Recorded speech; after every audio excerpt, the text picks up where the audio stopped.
수년 전 미국의 잭 휘테커라고 하는 사람이 크리스마스 이브에 파워볼 복권을 한 장 샀습니다. 그런데 그것이 1등에 당첨되면서 우리 돈으로 무려 1,400억 원의 복권 당첨금을 손에 거머쥐게 되었습니다. 제가 얼마라고 그랬어요? 1억 4천만 원이 아니고 1,400억 원. 요즘에 뭐 이런 얘기해도 별로 놀라지를 않으셔. 돈을 알기를 돌보듯 하니까 1,400억 원의 복권에 당첨이 되어서 세금 제하고, 하여간 세금 제하고 1억 4천억 원을 손에 거머쥐게 되었어요. 그 사람은 그렇게 되면서 TV에도 출연했고 또 순식간에 유명인사가 되었습니다. 여기저기 기부도 많이 했습니다. 돈을 물수도 냈습니다. 그러나 시간이 지나면서 음주운전과 성폭행 등등의 혐의를 갖게 되면서 수백 건의 소송에 휘말리고 딱 5년 만에 당첨금을 모두 다 탕진하고 말았습니다. 거기에다가 손녀딸까지 마약에 중독되어 사망하는 비극을 보아야 했습니다. 빈털터리가 된 그는 나중에 이렇게 고백했습니다. 내게 있어서 복권 당첨은 저주였다. 나는 그 복권을 찢어버렸어야 했다. 우리가 흔히 하는 말이 있습니다. 그 사람 참 복도 많아. 그러나 물질의 복이든 권세의 복이든 미모의 복이든 모든 것은 두고 보아야 합니다. 외관상 복이라고 생각되는 것이 진짜 복인지 아닌지는 살아보아야 안다는 것입니다. 미국의 마릴린 먼로라고 하는 여배우가 있었습니다. 그 여인은 지금까지도 섹시의 심볼로 각인될 정도로 아름다운 미모를 가지고 있었습니다. 얼마나 아름답고 섹시했는지 그 여자의 치마폭에 노란한 남자들이 많습니다. 그 중에 한 사람이 미국의 존 F 케네디 대통령입니다. 어쨌든 마릴린 먼로는 뛰어난 미모를 가지고 한 시대를 흔들어 놓은 세계적인 여자입니다. 그런데 마릴린 먼로는 그 미모 때문에 38세의 젊은 나이로 생을 접어야 했습니다. 그토록 소원하던 자식도 남편도 가정도 끝내 얻지 못하고 3번의 결혼과 3번의 이혼 끝에 비극적인 죽음을 맞이해야 했습니다. 만약 마릴린 먼로가 평범한 외모를 가졌다면 그렇게 일찍 자살로 생을 마감하지 않았을 것입니다. 그런 의미에서 그녀가 아름다웠던 것은 복이 아니라고 할 수 있습니다. 어떤 사람이든 그가 복 있는 사람인지 아닌지는 마지막까지 두고 보아야 합니다. 그러나 과거와 현재와 미래를 동시에 보시는 하나님, 전능하신 하나님께서 야 너는 참으로 복 있는 자다 하고 말씀하시면 그 사람이야말로 틀림없이 복 있는 사람인 줄 믿으시기 바랍니다. 인물과 환경, 형편, 처지에 관계없이 내가 참으로 복 있는 자로구나 하고 말씀하시면 그 사람은 진정 복 있는 사람인 것입니다.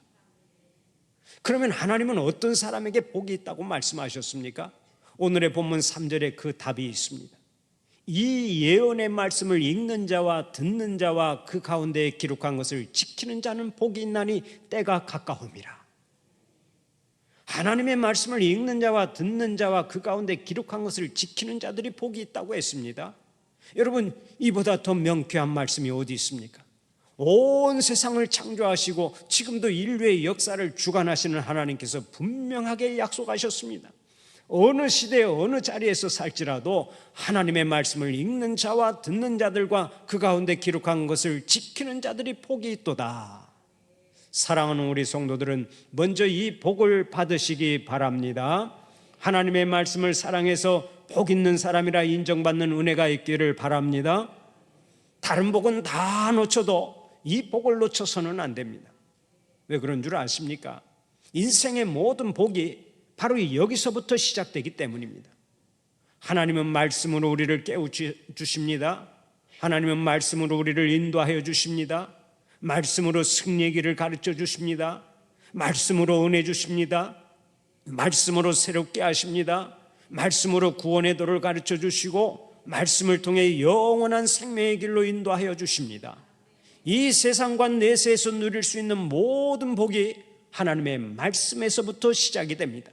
그러므로 말씀의 복을 놓치면 모든 것을 잃어버리는 것입니다. 사랑하는 우리 성도들에게 이 말씀의 복이 떠나지 않기를 바랍니다.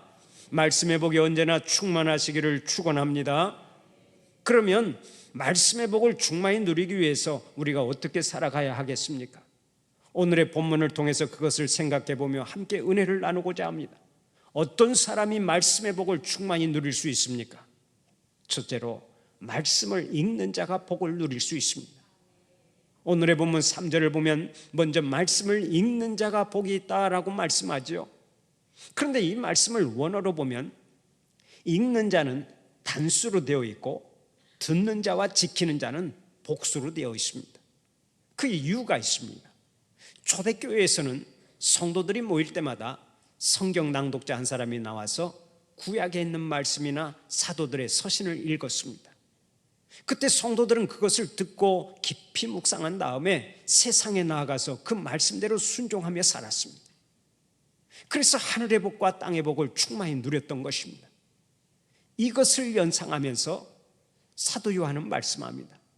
하나님의 말씀을 읽는 자가 복이 있도다. 그렇습니다. 하나님의 말씀을 읽는 자가 복이 있습니다. 왜 그렇습니까? 누구든지 말씀을 통해서 하나님을 만나게 되고 말씀을 통해서 천국을 바라볼 수 있기 때문입니다. 말씀을 통해서 형통의 길을 찾고 말씀을 통해서 인생 성공의 비결을 찾을 수 있는 것입니다. 누차 말씀드리지만 성경은 인생 사용 설명서입니다. 인생을 어떻게 사용해야 승리하고 어떻게 사용해야 성공할 수 있는지를 가르쳐주는 설명서가 바로 성경입니다. 하나님은 우리가 성공적인 삶을 살아가도록 성경을 인생 지침서로 주신 것입니다. 그러므로 성경을 제쳐놓고는 그 누구도 성공적인 삶을 살아갈 수가 없습니다. 하나님은 로마서 10장 17절을 통해 오늘도 이렇게 말씀합니다. 그러므로 믿음은 들음에서 나며 들음은 그리스도의 말씀으로 말미암았느니라. 그렇습니다. 믿음은 하나님의 말씀을 읽고 듣는 데서 시작됩니다. 무엇을 읽고 무엇을 듣느냐가 믿음을 결정하는 거예요. 그리고 그 믿음이 나의 영원한 운명을 결정합니다. 그렇다면 우리가 어디에 서 있어야 하겠습니까? 하나님의 말씀 앞에 서 있어야 합니다. 말씀을 사랑해야 합니다.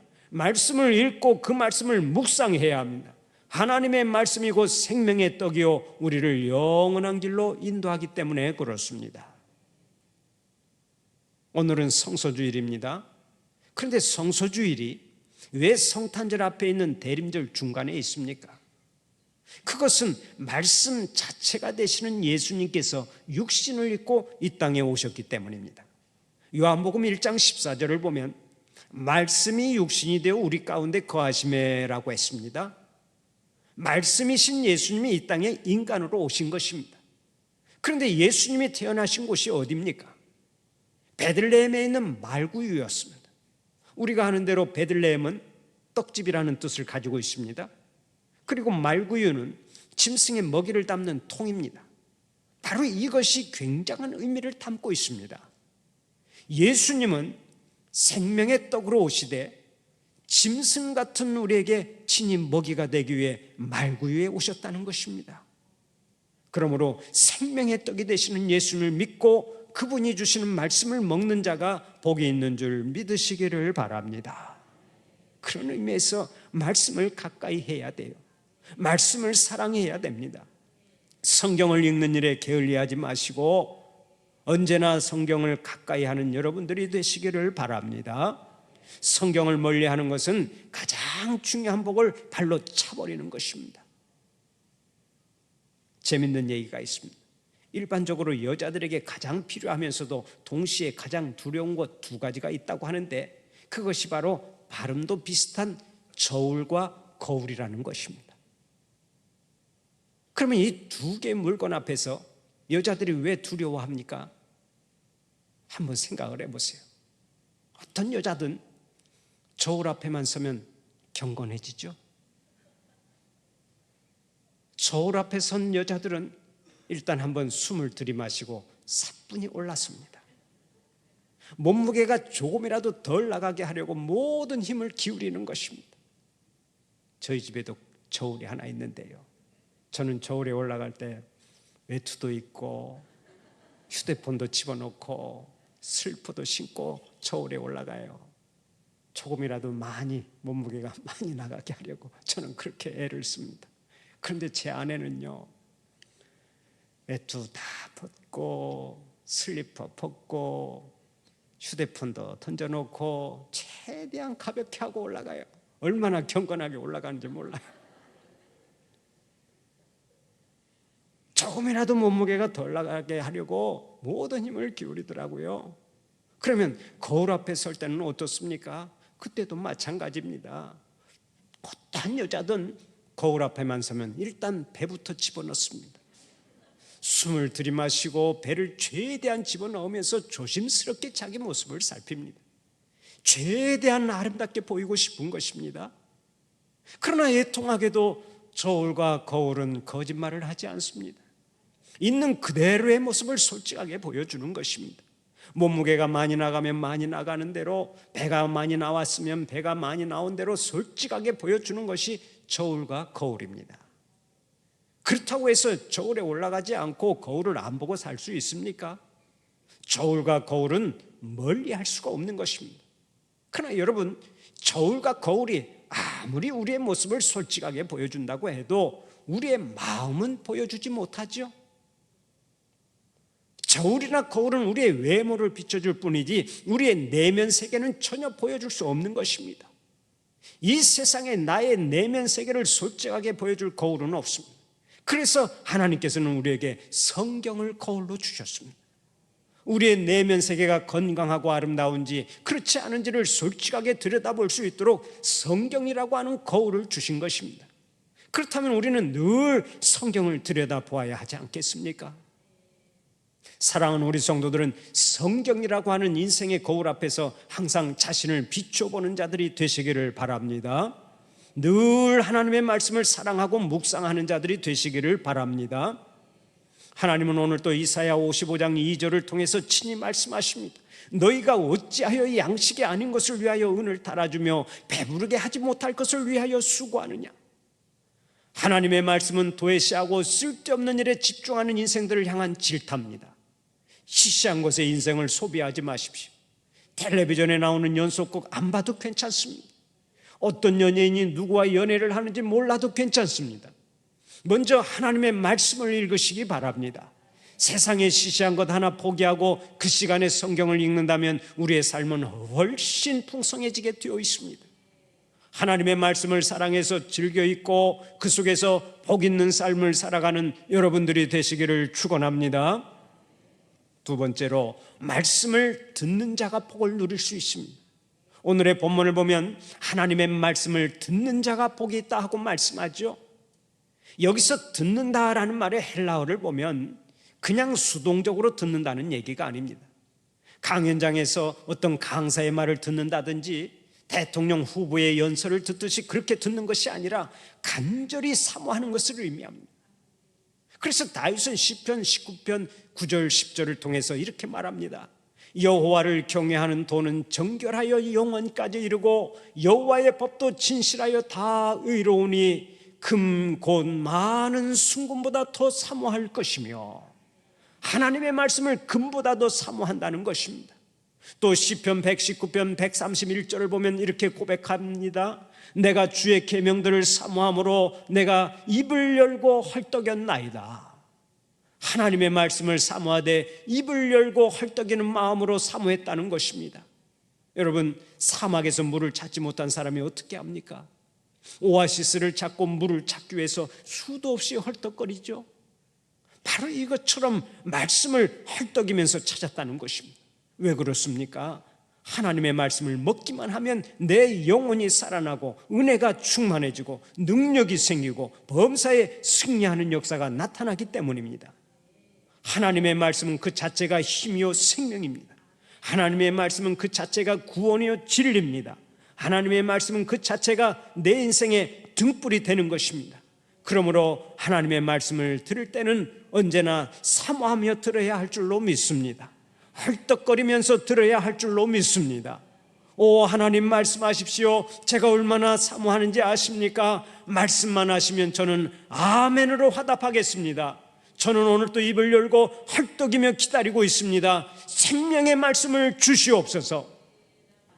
말씀을 경청하는 자가 복이 있습니다. 하나님께서 아브라함을 부르셨을 때 아브라함이 어떻게 했습니까? 그 자리에 즉각 엎드려서 이렇게 간구했습니다. 오 하나님 말씀하십시오. 제가 듣겠나이다. 하나님께서 모세를 부르시자 모세도 즉각 엎드려 간구했습니다. 오 하나님 말씀하십시오. 제가 듣겠나이다. 여호수아를 부르자 여호수아 역시 엎드려 간구했습니다. 오 하나님 말씀하십시오. 제가 듣겠나이다.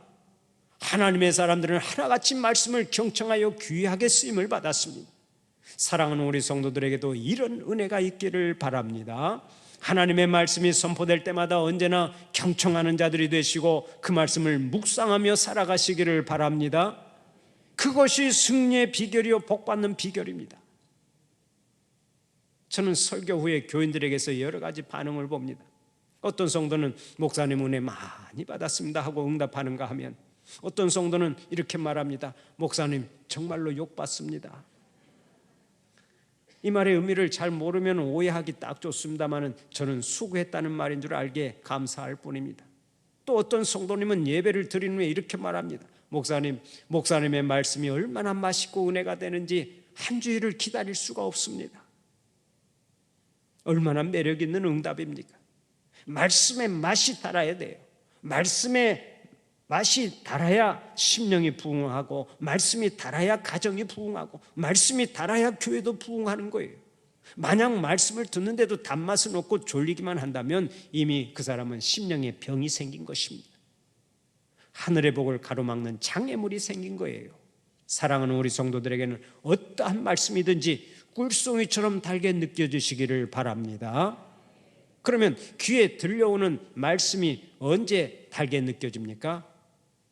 사랑하면 달게 느껴집니다. 사랑하는 사람의 음성은 어느 때 어디에서 들어도 좋습니다. 무슨 말이라도 좋습니다. 아무리 들어도 좋고 끝도 없이 좋습니다. 연애를 해보고 자식 키워봐서 다 알잖아요. 사랑하면 모든 말이 달콤하게 느껴지는 것입니다. 그래서 시편 기자는 말합니다. 하나님의 말씀이 어찌 그리 단지요 꿀보다도 더 달군요. 하나님을 사랑하니까 말씀이 꿀맛보다 더 좋다고 고백합니다. 하나님을 사랑해서 말씀을 들을 때마다 행복하고 말씀을 묵상할 때마다 행복한 여러분들이 되시기를 바랍니다. 여러분 소가 풀 뜯어먹는 것을 지켜본 적이 있죠? 가만히 보면 소는 잠깐도 쉬지 않고 풀을 뜯어먹습니다. 하루 종일 풀을 뜯어먹느라고 정신이 없습니다. 그러다가 잠깐 쉬는 시간이 되면 그때부터 되새김질을 하기 시작합니다. 소는 위가 4개나 되는데 거친 풀을 마구 뜯어먹고서 한가한 시간이 되면 한쪽 위에서 그것을 꺼내가지고 되씹기 시작합니다. 그 음식물을 둘째, 셋째, 넷째 위로 보냅니다. 그러다 보면 그 음식물이 피 속에 흡수되어서 문자 그대로 생명의 일부가 되는 것입니다. 휴버트 미첼이라고 하는 박사가 암소의 되새김질을 하는 것을 주의 깊게 살펴보고서 그 정확성의 놀라움을 금할 수 없었다고 합니다.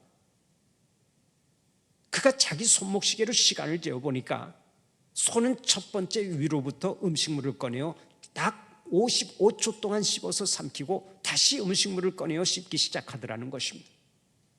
그런데 그가 시간을 재고 있는 동안 그 소가 씹는 시간은 55초에서 1초도 어긋나는 일이 없었다고 합니다. 이런 되새김질을 통해서 소가 건강하게 살아간다는 것입니다. 오늘 우리도 마찬가지입니다. 하나님의 말씀을 계속해서 묵상할 때 영적 영양분인 말씀이 우리의 생명이 되고 우리의 신앙이 되는 줄 믿으시기를 바랍니다. 말씀을 묵상한다고 하는 것은 하나님의 말씀을 사랑하여 그 말씀이 내 마음속에 항상 거주하게 하는 것입니다. 하나님의 말씀이 내 마음에 일시적으로 방문하게 하는 것이 아니라 영주권을 가지고 내 마음속에 계속 거주하게 하는 것입니다. 희한한 것은 말씀을 묵상하여 말씀이 내 마음속에 거주하면 제일 먼저 내 마음에 평화가 찾아옵니다. 그리고 말씀이 내 마음속에 거주하면 그때부터 말씀을 통해서 모든 것을 보기 때문에 세계관이 바뀌고 인생관이 바뀝니다. 나의 물질관, 나의 신관, 나의 가치관이 다 바뀝니다. 바로 여기에서 만사 형통의 복이 시작되는 것입니다. 그렇다면 말씀을 경청하고 그 말씀을 묵상하는 것이 형통의 비결이요 살맛 나는 인생의 비결인 것입니다. 하나님의 말씀을 경청하고 묵상하는 삶을 살아서 날마다 승리하는 여러분들이 되시기를 바랍니다. 마지막으로 말씀을 지키는 자가 복을 누릴 수 있습니다. 오늘의 본문 3절 마지막 부분을 보면 하나님의 말씀을 지키는 자가 복이 있다 하고 말씀하죠. 하나님의 말씀을 읽는 것도 복이요 듣는 것도 복이지만 사실 복의 완성은 말씀에 순종할 때 이루어지는 것입니다. 아무리 읽고 듣고 묵상을 해도 순종하지 않으면 말씀의 열매를 거둘 수가 없습니다. 온전한 복을 누릴 수가 없습니다.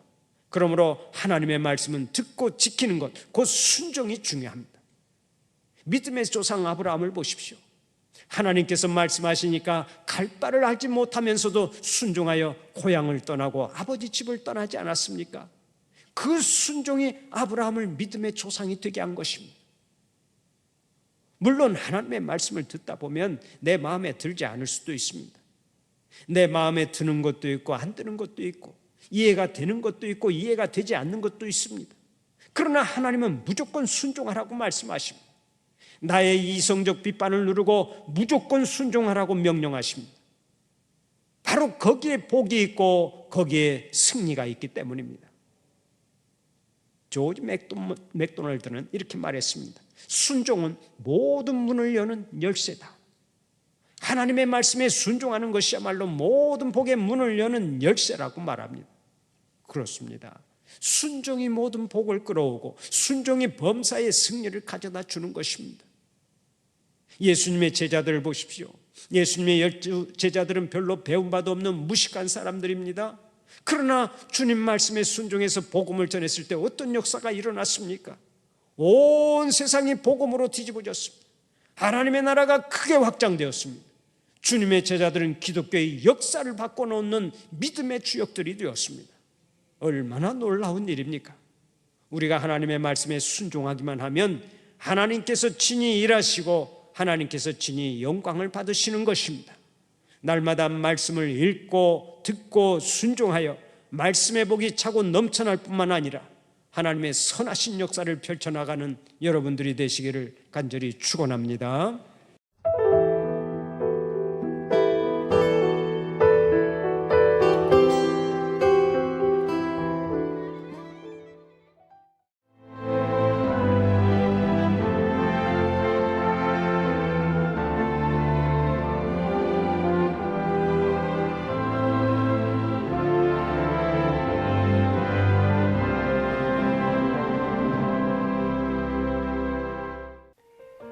CBS를 사랑해 주시는 전남 지역 청취자 여러분, 안녕하십니까?